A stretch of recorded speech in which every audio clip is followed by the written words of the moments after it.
Fala galera, belezinha? Depois de falar um pouquinho mais sobre os 5 melhores turnos do Campeonato Brasileiro, se você quiser saber um pouco mais é só clicar aqui em cima. Eu tô de volta com mais um Top 5, também sobre o nosso maior torneio nacional.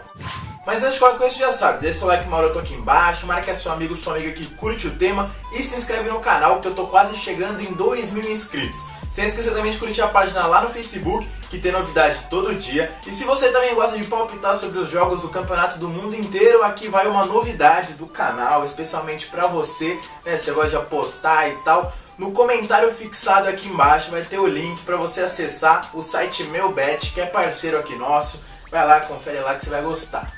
Sabe, eu tava pensando e vou usar como exemplo a torcida do Palmeiras desse ano, que tá bem brava porque não vai conquistar nenhum título e tudo mais. Sendo que conquistou 2 nacionais, né, nos 2 últimos anos, 2015 Copa do Brasil e 2016 Campeonato Brasileiro. Só que aí basta ficar uma temporada sem título que a torcida já cai matando. E eu não tiro a razão deles, que tá certo, tem que cobrar e tudo mais. Mas por conta disso eu comecei a refletir sobre o nosso futebol e decidi pegar pra hoje as 5 equipes que não conquistam o Brasileirão há mais tempo. Ou seja, os 5 maiores jejuns do Campeonato Brasileiro. Ficou curioso? Será que você sabe quais são esses times? Então confere aí.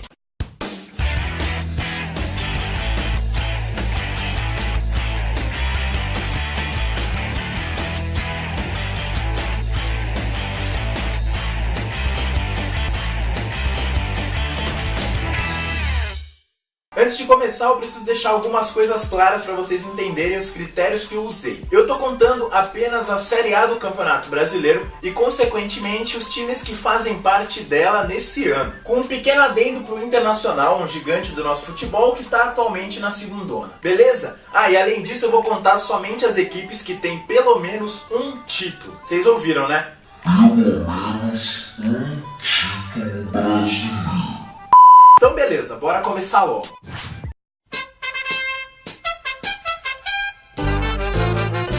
E no lugar de quinta equipe com o maior jejum do Campeonato Brasileiro tá o Bahia, que levantou o caneco nacional pela última vez lá no fim da década de 80. E é justamente sobre essa conquista que eu vou falar agora. O ano era 1988, temporada em que foi disputada a Copa Brasil, ou simplesmente a 32ª edição do Campeonato Brasileiro. E com uma campanha surpreendente, o Esquadrão de Aço conseguiu avançar para a segunda fase, onde passou a desbancar vários favoritos. Primeiro eliminou o Sport, então atual campeão brasileiro, e depois foi a vez de passar pelo Fluminense, batendo o recorde de público na Fonte Nova. Até que chegou a decisão contra o Forte Internacional. E na ida uma vitória marcante. Primeiro o Inter saiu na frente com Leomir aos 19 minutos da etapa final.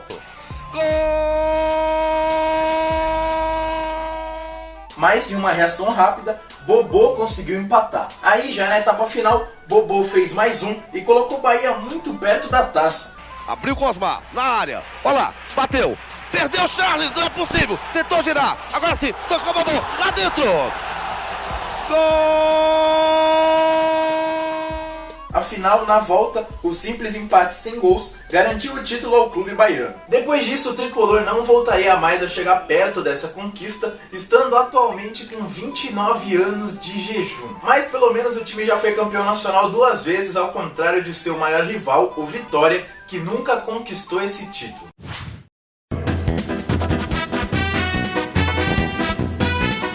Um ano antes era a vez do Sport conquistar a polêmica Copa União, que recentemente foi oficializada como Campeonato Brasileiro. E é justamente essa conquista que coloca o grande Leão da Ilha na 4ª posição de hoje. E olha que aquela temporada começou bem confusa, com uma crise financeira gigantesca atingindo a CBF, que passou a tarefa de organizar o Campeonato Brasileiro para o Clube dos 13, e foi daí que surgiu a polêmica Copa União, dividida em módulos amarelo e verde. Aí o Sport acabou sendo o grande campeão do módulo amarelo, tendo o Guarani como vice. Já no módulo verde foi o Flamengo que levou a taça em cima do Internacional. Até aí beleza, só que depois decidiram fazer um quadrangular final com essas 4 equipes que eu acabei de citar. Mas como o Inter e Fla se negaram a participar, a decisão ficou mesmo entre Sport e Guarani, com vitória do Leão, que diante de sua torcida viu o Marco Antônio aos 19 minutos da etapa final fazer o gol mais importante da história do clube, ficando com a taça.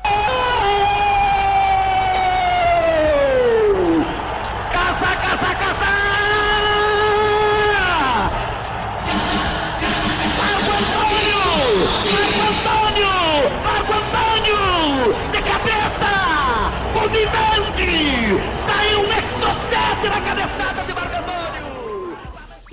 Bahia, o clube pernambucano não voltaria mais a repetir esse feito, estando atualmente com 30 anos de jejum. Mas para servir de consolo, o Sport é o único clube do estado que tem títulos nacionais.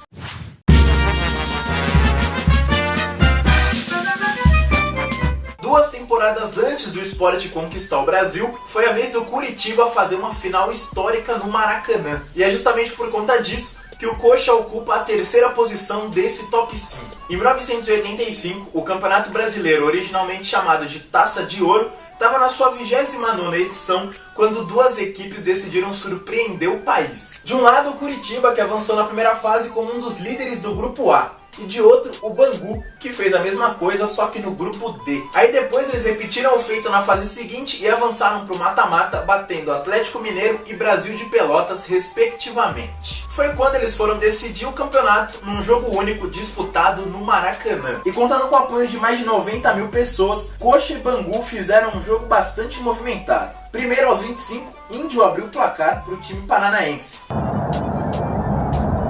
Aí a bola batida forte. Gol!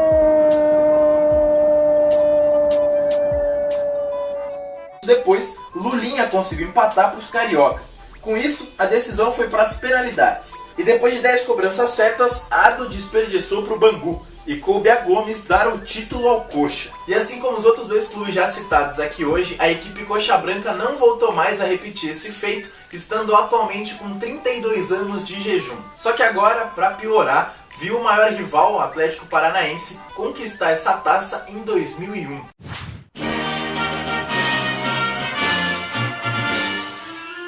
Na segunda colocação de hoje está a equipe do Internacional, que viveu seu melhor momento na história do Campeonato Brasileiro lá no fim da década de 70, quando faturou o caneco em cima do Vasco. E na 23ª edição do Brasileirão, que na época se chamava Copa Brasil, o Inter fez história. Primeiro avançou na liderança do grupo G da fase inicial, depois repetiu o feito tanto na segunda fase quanto na terceira, até que chegou nas semifinais, onde desbancou o forte Palmeiras. Aí na final não teve jeito. Depois de vencer o Vasco no Rio de Janeiro por 2-0 no duelo de ida, o Colorado ainda bateu o rival carioca em casa por 2-1, com gols de Jair. Entrou livre, passou por Leão e marcou com o gol vazio. Internacional 1-0. Começava a festa no Beira-Rio.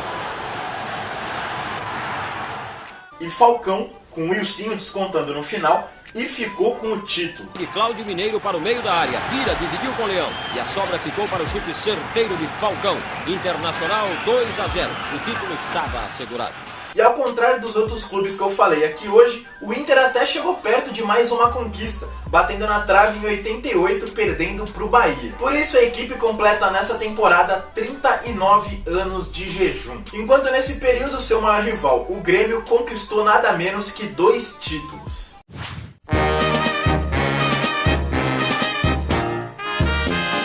Por fim, no posto de equipe com o maior jejum da história do Campeonato Brasileiro, encontra-se o Atlético Mineiro, que fez parecido com o Internacional, brilhando lá na década de 70, só que com um pequeno detalhe, ele fez isso no começo dos anos 70, e não no final da década como o Colorado. Em 1971, o Brasileirão ainda era chamado de Campeonato Nacional de Clubes, e era organizado pela extinta CBD. E nele o Galo terminou a primeira fase como um dos líderes do grupo B, avançando para a segunda, onde acabou na ponta da segunda chave. Avançando assim para o triangular final com São Paulo e Botafogo. E com 2 vitórias nesse triangular, ambas por 1-0 com gols de Odair contra o São Paulo e Dario contra o Botafogo, o Atlético Mineiro conquistou seu primeiro e até então único campeonato brasileiro. Primeiro campeão na história do Campeonato Brasileiro.